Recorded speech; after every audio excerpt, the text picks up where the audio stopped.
शिक्षा के ऑनलाइन मंच विद्वान जीएस क्लासेस में सभी का हार्दिक स्वागत है। वेलकम टू विद्वान जीएस क्लासेस।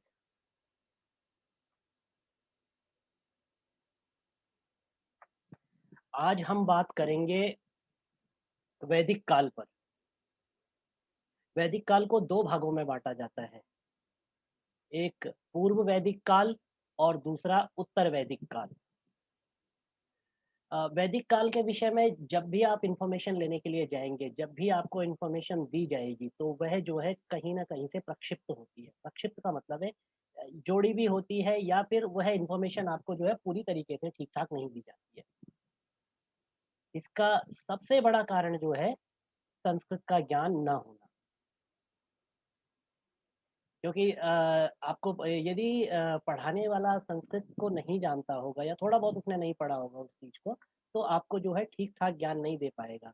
और यहाँ पर आपको 2 तरह से इस वैदिक काल का प्रयोग करना है। एक तो वैदिक काल आपको तब प्रयोग में आएगा जब आप इसके आपके प्रीलिम्स में जब ये क्वेश्चन्स आते हैं, तो छोटे-छोटे क्वेश्चन्स आते हैं, जैसे कि सत्यमेव जयते कहाँ से लिया गया है?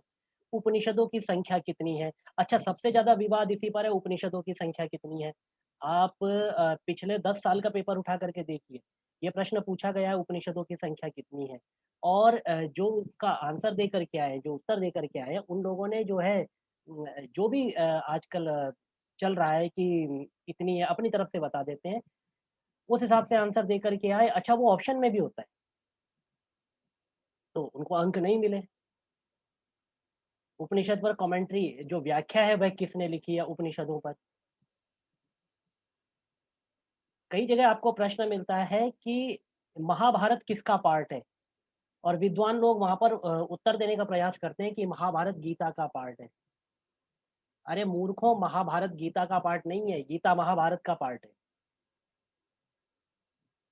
तो इस तरह की छोटी-छोटी चीज़ें जो है हमें ध्यान में रखनी है, जो कि हमारा जो है वैदिक काल जो है इस तरह से हमारा पूरा हो जाता है। इसमें डिटेल में हमें वेद नहीं पढ़ने, संहिताएँ नहीं पढ़नी है, पर उनका एक सामूहिक ज्ञान, उनका एक ऊपर से जो है हमें ज्ञान होना आवश्यक है। उसके लिए हम जो है आज कक्षा हमारी होगी वैदिक काल, जिसमें हम उत्तर वैदिक काल और पूर्व वैदिक काल दोनों के बारे में चर्चा करेंगे। सबसे पहले बात करते हैं आर्य सभ्यता की। आर्य सभ्यता कहाँ से आई? तो कुछ लोग कहते हैं कि आर्य सभ्यता मध्य एशिया से आई। एनसीईआरटी आप पढ़ेंगे, इग्नू के नोट्स आप पढ़ेंगे, तो वह इस बात को पुष्ट करते हैं कि आर्य सभ्यता जो भारत में आई थी, मध्य एशिया से आई थी। अच्छा, भारतीय परंपरा का मत इसमें अलग है, पर वो आपको नहीं लिखना है, क्योंकि आप एनसीईआरटी या कोई किसी क्लास का पेपर देने या किसी एमए बीए का पेपर देने नहीं जा रहे। आप यूपीएससी का पेपर देने जा रहे हैं, तो जो तथ्य प्रामाणिक है आपको वही लिखना है। आप क्या जानते हैं, बाकी किताबों में क्या लिखा है, आपको उस पर विचार नहीं करना है। प्रामाणिक तथ्य जो होगा आपको आंसर उसके हिसाब से देना है। तो मध्य एशिया से जो है आर्य लोग यहाँ भारत में आए थे। अच्छा, उनकी सबसे बड़ी उनकी जो विशेषता थी वह क्या थी? उनके पास शासन व्यवस्था थी। अच्छा, भारत में जो थी उस समय ये मोहनजोदाड़ो और हड़प्पा का जो है विनाश हो चुका था। ये पूरी तरह से समाप्त हो चुकी थी ये सभ्यताएँ। अब जो है भारत एक नई व्यवस्था की तरफ देख रहा था। और नई व्यवस्था की तरफ जब भारत ने देखा, तो जब आर्य आए तो इनके पास एक शासन व्यवस्था थी, जिस कारण से तुरंत यहाँ के लोगों ने इनको स्वीकार कर लिया। आर्य शब्द का अर्थ होता है श्रेष्ठ। हाँ, आर्य शब्द का अर्थ होता है श्रेष्ठ। जैसे आप कोई पुराने सीरियल देखिए, महाभारत देखिए, रामायण देखिए। महिला जो है अपने पति को कहती है आर्यपुत्र, मतलब श्रेष्ठ, श्रेष्ठ पुत्र। और किसी अपने से बड़े के लिए हम जो शब्द का प्रयोग करना चाहिए, हमें जो यूज़ करना चाहिए उनको रिस्पेक्ट देने के लिए, जो पहले के लोग करते थे, वो करते थे आर्य, हर एक को श्रेष्ठ मानना। तो इसीलिए इन लोगों को आर्य लोगों ने जो है अपनी एक शासन व्यवस्था दी। शासन व्यवस्था के बिना किसी भी राज्य का, किसी भी देश का चलना संभव नहीं होता। तो इसीलिए लोगों ने इनको एक्सेप्ट कर लिया, यहाँ पर स्वीकार कर लिया। अच्छा, दूसरी चीज़, पहले जो भारत था वह बिखरा हुआ था। जो समाज था, भारत तो नहीं कहेंगे उसको, जो समाज था वह बिखरा हुआ था। और इनके पास समूहीकृत शासन व्यवस्था थी। समूहीकृत मतलब सभी को ग्रुप में लेकर के, साथ में लेकर के चलना। इसीलिए इनका यहाँ पर जो है, जब लोग एक-दूसरे से जुड़ने लगे, तो लोगों के बीच में इनका महत्व बढ़ने लगा और धीरे-धीरे ये लोग जो है, यहाँ पर जो है प्रसिद्ध फ़ेमस होते गए, जमते गए और इस तरह से इन्होंने अपनी एक नई व्यवस्था बनाई जिसको हमने आर्य व्यवस्था कहा। अच्छा, सबसे पहले इन्होंने जो है नहीं, नहीं, नहीं, आप ऐसे नहीं लिखेंगे, आप नहीं, आप बिल्कुल सही कह रहे हैं। आर्य जो है आप कहते हैं कि भारत में ही थे। एक परंपरा कहती है जो बाहर से आए थे, लेकिन जो प्रामाणिक जिसे माना गया है, वो यही माना गया है कि आर्य जो है, जो कि एनसीईआरटी और इग्नू जैसे जो बड़े-बड़े संस्थान हैं, इनकी पुस्तकों में जो प्रामाणिक रूप से माना गया है, वह यही माना गया है कि आर्य जो है, बाहर से आए थे। तो ठीक है, आपका ज्ञान सही हो सकता है, अपनी जगह हो सकता है और लेकिन क्या है कि जो प्रामाणिक ज्ञान होगा, हमें उसे यहाँ पर वही लिखना है क्योंकि यहाँ पर नंबर हमें तभी मिलेंगे जब हम वो लिखेंगे जो प्रमाणित किया गया है। यद्यपि वो भी प्रमाणित किया गया है, अपने तरीके से प्रमाणित किया गया है, लेकिन यहाँ पर हम उसकी बात नहीं करेंगे। अच्छा इस समय जो है सबसे पहले जब आर्य आए, व्यवस्था बनाई, तो व्यवस्था बनाने के लिए किसी न किसी ग्रंथ का आधार, परंपरा का आधार या प्रमाणों का आधार लेना पड़ता है। तो सबसे पहले इन्होंने लिया ऋग्वेद का आधार। इसीलिए यह कहलाया पूर्व वैदिक काल या ऋग वैदिक काल इसको कहा गया। अच्छा ऋग्वेद क्या है? हाँ, मंत्रों का संग्रह है ऋग्वेद, बिल्कुल सही बात है। अच्छा ऋग्वेद खाली मंत्रों का संग्रह नहीं है, मैं आपको एक चीज़ दिखाता हूँ कि यहाँ पर जो है कुछ चीज़ लिख देते हैं, वेदों को ज्ञान की पुस्तक के रूप में जाना जाता है। वेदों को ज्ञान की पुस्तक क्यों कहा जाता है? क्योंकि वेद शब्द का ही अर्थ है ज्ञान। वेद का शब्द का अर्थ है ज्ञान। विद ज्ञानी, संस्कृत में विद धातु से वेद शब्द बनता है और विद धातु का अर्थ ज्ञान के अर्थ में प्रयोग किया जाता है विद धातु को। विद ज्ञाने धातु से वेद शब्द बनता है। इसीलिए वेद शब्द का अर्थ है ज्ञान की पुस्तकें। सबसे पहले 3 वेद थे, ऋग्वेद, यजुर्वेद और सामवेद। इन्हीं तीनों को वेदत्रयी कहा जाता था। लिखिए, इन्हीं तीनों को क्या कहा जाता था? वेदत्रयी।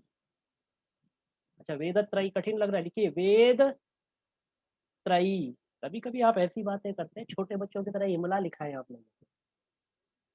वेदत्रयी, लिख लिया? ऋग्वेद, यजुर्वेद और सामवेद। उत्तर वैदिक काल में एक वेद की और रचना की गई, जिसका नाम रखा गया अथर्ववेद। लिखिए, अब कितने वेद हो गए? 4 वेद हो गए। उत्तर वैदिक काल में एक वेद की और रचना की गई, जिसका नाम रखा गया अथर्ववेद। अच्छा अथर्ववेद क्या था? अथर्ववेद में कोई अलग से मंत्र नहीं थे। इन्हीं ऋग्वेद, यजुर्वेद और सामवेद के मंत्रों का कुछ-कुछ भाग इसमें जोड़ दिया गया था, तो इसीलिए ये बन गया अथर्ववेद। अच्छा इन चारों वेदों के विषय अलग-अलग, चारों वेदों के अपने-अपने विषय हैं, जिनको लेकर के ये आगे चलते हैं। उन पे भी बात करेंगे, पहले देख लेते हैं वैदिक काल को हम देते हैं 1500 ईसा पूर्व से लेकर के 600 ईसा पूर्व तक। ये नोट्स में भी आप लोगों को मिल जाएगा, लेकिन कक्षा में साथ-साथ अगर आप लिखते चलेंगे कुछ पॉइंट्स को, तो वो पॉइंट्स आपको याद हो जाएँगे। वहाँ आपसे ये नहीं पूछेगा कि ऋग्वेद में कितने मंत्र थे या ऋग्वेद में कितने सूक्त थे, ऋग्वेद में कितने शब्द थे, सामवेद में कितने अक्षर हैं, ये नहीं पूछेगा। वहाँ आपसे यही पूछेगा कि वैदिक काल कितने से कितने तक था। तो ये डिटेल में थोड़ा-थोड़ा जो सबटाइटल्स है, जो सेमी हेडिंग्स हैं, उनको आप साथ-साथ लिखते हुए चलिए। वैदिक काल था आपका 1500 ईसा पूर्व से लेकर 600 ईसा पूर्व तक। ईसा पूर्व क्या होता है हम पहले बात कर चुके हैं। प्रारंभिक वैदिक काल जिसको हम पूर्व वैदिक काल कहते हैं। प्रारंभिक वैदिक काल या पूर्व वैदिक काल, यह था आपका 1500 ईसा पूर्व से लेकर के 1000 ईसा पूर्व तक। उसके बाद आपका आता है पश्चात वैदिक काल, जिसको हम उत्तर वैदिक काल भी कहते हैं। पश्चात वैदिक काल या फिर उत्तर वैदिक काल, ये था आपका 1000 ईसा पूर्व से लेकर 600 ईसा पूर्व तक। इसके बाद आता है महाकाव्य काल, इसको स्मृति काल भी कहते हैं। ब्रैकेट में लिख लेना स्मृति काल। महाकाव्य काल या फिर स्मृति काल। ये था आपका 600 ईसा पूर्व से लेके 500 ईसा पूर्व तक, 100 वर्षों का था आपका महाकाव्य काल।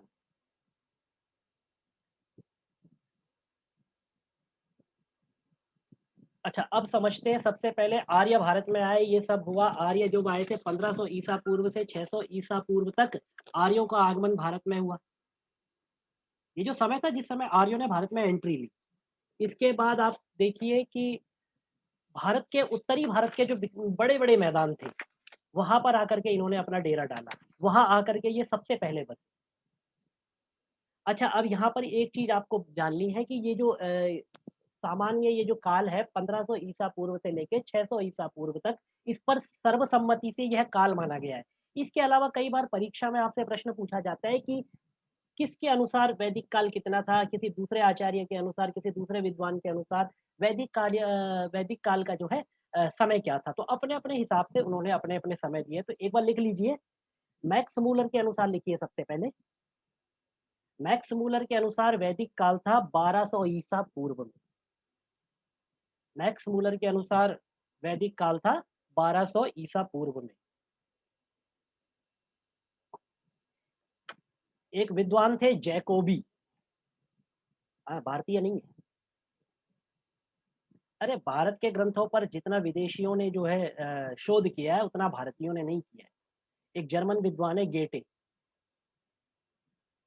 हाँ, जर्मन विद्वान है गेटे। उन्होंने संस्कृत का जितना अध्ययन किया, भारतीय ग्रंथों का जितना अध्ययन किया, उस समय में भारतीयों ने इतना अध्ययन नहीं किया। महाकवि कालिदास के बारे में आप लोगों ने सुना होगा। महाकवि कालिदास का एक नाटक है अभिज्ञान शाकुंतलम। शकुंतला के पुत्र के भरत के नाम पे ही हमारे देश का नाम भारत जो है रखा गया। तो अभिज्ञान शाकुंतलम में ये भरत की कहानी है, महाराजा दुष्यंत और शकुंतला की कहानी है। उसको पढ़ करके गेटे कहते हैं कि किसी भी पेड़ पर फल और फूल एक साथ नहीं आते। पहले फूल आएगा फिर फल आता है। गेटे कहते हैं अगर आप फल और फूल, वसंत के फल और फूल को एक साथ देखना चाहते हो, एक साथ देखना चाहते हो मतलब एक साथ अनुभव करना चाहते हो, तो महाकवि कालिदास के अभिज्ञान शाकुंतलम को पढ़ो। ये किसी भारतीय ने नहीं कहा है, ये जर्मन विद्वान गेटे ने कहा। तो उन लोगों ने इस पर बहुत अध्ययन किया, करेंगे इस पर भी कभी-कभी बीच में बातें करते रहेंगे। अभी विषय पर आते हैं। अच्छा, इसके बाद भारतीय जो विद्वान हैं उनका नाम लिखिए जैकोबी के बाद बाल गंगाधर तिलक। बाल गंगाधर तिलक ने जो वैदिक काल माना है वह माना है 4000 ईसा पूर्व से लेकर 6000 ईसा पूर्व। अच्छा, इन्होंने जो वैदिक काल को स्वीकार किया है, बाकी ने तो अपने साक्ष्यों के अनुसार स्वीकार किया होगा। जैकोबी, मैक्स मूलर इन्होंने तो अपनी साक्ष्य इकट्ठे किए होंगे या दूसरे तरीके से उन्होंने जो है प्रामाणिक रूप में इसको स्वीकार किया है। लेकिन तिलक ने जो स्वीकार किया है, तिलक ने ज्योतिष के अनुसार माना।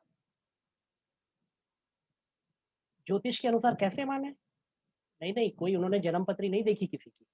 ज्योतिष के अनुसार इस प्रकार से माना है कि उस समय कोई एक विशेष तारा था, नाम मुझे अभी याद नहीं आ रहा है, शायद रोहिणी नक्षत्र या कोई दूसरा था, वो उस दिशा में निकलता था और आर्यों के ग्रंथों में उस दिशा में उस तारे का वर्णन किया गया है। लेकिन बाद के समय में जो वर्णन है उस तारे का दूसरी दिशा में किया गया है। तो इस तरह से काल की गणना करते हुए उन्होंने अनुमान लगाया है कि जो वैदिक काल था 4000 से 6000 ईसा पूर्व तक रहा होगा। पंडित दीनानाथ शास्त्री कहते हैं कि 3 लाख वर्ष पूर्व, ये पूछते नहीं है पंडित दीनानाथ शास्त्री को, अब क्रम में आ रहे हैं तो ठीक है, आप लोगों को सारा ही बता देते हैं, याद रहेगा। और एक आते हैं भंडारकर, भंडारकर एक विशेष विद्वान है, ये मानते हैं 600 ईसा। नहीं, इससे ज़्यादा आपको नहीं पूछा जाएगा। ये जितने लोग मैंने बता दिए, इन्हीं के अनुसार पूछा जाएगा, इसके अलावा आपको नहीं पूछा जाएगा। इससे ज़्यादा याद रखने की ज़रूरत नहीं है। अरे, आप जब पर्वत पर व्यक्ति चढ़ता है ना, तो उतना सामान लेकर के चले जितनी उसको आवश्यकता है। जब पर्वतारोही जो होता है, वह उतना सामान लेकर के जाता है जितनी उसको आवश्यकता होती है। यदि वह अपने साथ सोचेगा कि मुझे पर्वत पे चढ़ाई करनी है, वहाँ सोना भी है, बेड रख लूँ, गद्दा रख लूँ, खाना भी बनाना है, एक छोटा-सा स्टोव भी रख लूँ, साथ में गैस रख लूँ, तो वो पर्वत पे चढ़ाई कैसे करेगा? सामान का ही बोझ इतना हो जाएगा। इसीलिए आपको परीक्षा में पास होना है, क्रैक करना है आपको, तो उतना ज्ञान लेकर के चलिए जितना आपके लिए अभी आवश्यक है। यदि बाद में समय बचेगा तो आप अपने ज्ञान को और विस्तार दे सकते हैं। पर फिलहाल जितना आवश्यक है उतना लेकर के चलें, जितने से आपका जो है आराम से पेपर जो है उसको पास कर लें। अच्छा, वैदिक खंड, वैदिक काल जो आया, इसमें सबसे पहले आपको दोबारा बता देता हूँ, वेद शब्द का अर्थ है ज्ञान। वेद शब्द का अर्थ है ज्ञान। वेद 4 हैं, ऋग्वेद, यजुर्वेद, सामवेद और अथर्ववेद। इनका ऑर्डर भी यही है, ऋग्वेद, यजुर्वेद, सामवेद, अथर्ववेद। अच्छा, एक आता है मंत्र संहिता, एक आते हैं ब्राह्मण ब्राह्मण ग्रंथ। ये भी वेदों के ही भाग है। मंत्र संहिता और ब्राह्मण ब्राह्मण ग्रंथ, ये भी वेदों के भाग है। आगे करते हैं इन पे बात।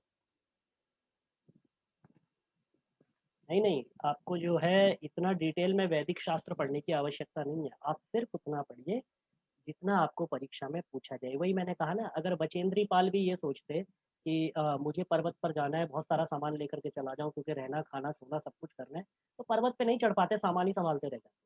केवल आवश्यकता की वस्तुएं उन्होंने रखी और वो इतिहास बना दिया। तो आपको यदि इतिहास बनाना है, हाँ, इतिहास बनाना है तो आवश्यक सामग्री को, आवश्यक ज्ञान को साथ में रखिए। हरिवंश राय बच्चन कहते हैं ना, राह पकड़ तू एक चला चल पा जाएगा मधुशाला। तो ये मधुशाला आपको प्राप्त करनी है। यूपीएससी पीसीएस आपकी मधुशाला है जो आपको प्राप्त करनी है। चलिए दोबारा से रिपीट करता हूँ, वेदत त्रयी कहते हैं ऋग यजु साम को। ऋग्वेद, यजुर्वेद और सामवेद को वेदत त्रयी कहते हैं, ठीक है। एक आती है प्रस्थान त्रयी, लिख लीजिए, पूछा है ये प्रश्न 2-3 बार तो मैंने ही देखा है। प्रस्थान त्रयी, प्रस्थान त्रयी कहते हैं ब्रह्मसूत्र, गीता और उपनिषद को। प्रस्थान त्रयी कहते हैं ब्रह्मसूत्र, गीता और उपनिषद को।